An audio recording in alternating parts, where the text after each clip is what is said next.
Romain Gaillard est un enfant du Marais Poitevin.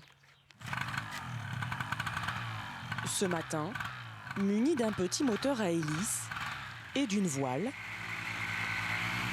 il va admirer du ciel les terres de son enfance.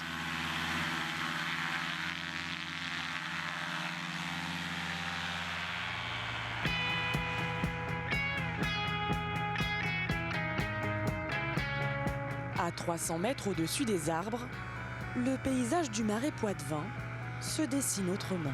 Il y a vraiment les 4 saisons qui sont marquées dans le Marais Poitevin et les photos sont toujours différentes.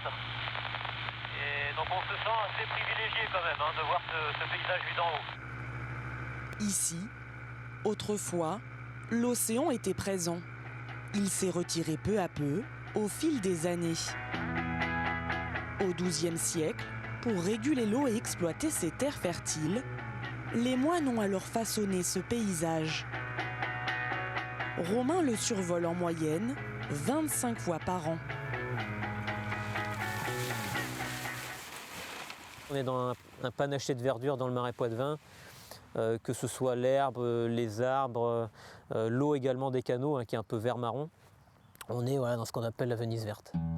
La Venise verte, Romain l'a parcourue comme beaucoup d'enfants du pays, d'abord sur l'eau. Dans sa jeunesse, il était guide batelier. Bonjour.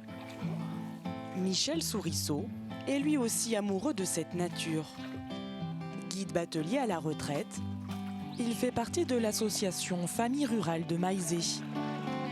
Ce qui me plaît dans ce marais, vous voyez, c'est cette nature qui est vraiment exceptionnelle et qui a été construite par l'homme. Et donc on essaie, nous, à notre petite échelle, en tant que retraités, et puis nous sommes une vingtaine, là, à venir entretenir ces circuits, ces canaux, replanter des frênes quand les frênes sont tombées. Donc c'est le travail des anciens de notre association. Les frênes têtards, ce sont ces arbres qui bordent les canaux. Ils sont typiques du Marais Poitevin.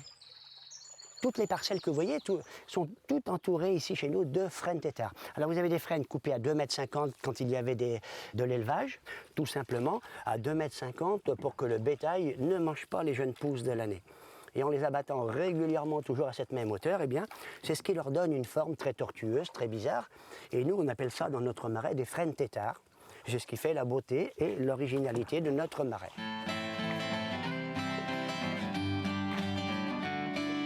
En tout, 800 km de canaux sont navigables dans le Marais Poitevin. Les touristes y viennent pour le calme qui y règne, mais aussi pour le patrimoine architectural, comme ici, à Maizé, où l'on peut admirer cette abbaye construite à la fin du XIe siècle. C'était donc une abbaye bénédictine, ça a été également un évêché pendant 3 siècles, et l'évêché a ensuite été transféré à La Rochelle. Et cette abbaye a été définitivement détruite pendant la Révolution française. Des personnages s'étaient donc accaparés cette abbaye pendant la Révolution et revendaient les pierres. Et les habitants de la région et de Maizé en particulier venaient se servir en pierre pour construire leur ferme ou leur maison d'habitation.